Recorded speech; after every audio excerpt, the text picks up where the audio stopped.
Il y a un moment où en fait on ne peut pas maîtriser notre colère et on ne peut pas être tout le temps rationnel. Il y a un moment où aussi la rage elle est plus forte que le reste. Monsieur Hollande est responsable tout autant que les politiques qui étaient là précédemment, qui sont là maintenant, de l'état actuel de l'enseignement supérieur et de la recherche, de l'état de précarité généralisé en France, qui est complètement nié, qui est complètement oublié.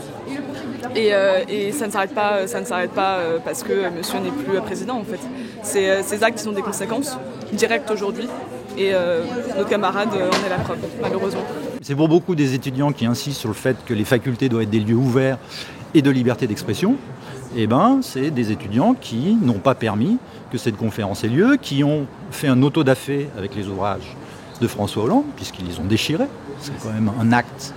Et de fait, comment on combine le fait de dire il faut que la faculté et l'université soient un lieu de discussion ouverte, et ensuite de choisir quels sont les interlocuteurs qui auraient accès ou non à la faculté et à l'université, quand on est, qui plus est, une cinquantaine d'étudiants, ou pas étudiants, pour certains de la faculté, pour d'autres institutions plus sélectionnées, comme Sciences Po, et qui viennent en fait empêcher que nos étudiants, qui eux sont des étudiants qui n'ont pas été sélectionnés par concours et qui ne payent pas 8 000 €, car parfois ils n'ont pas les moyens de les payer, ou la plupart n'ont pas les moyens de les payer, puissent avoir accès à la parole d'un ancien chef de l'État.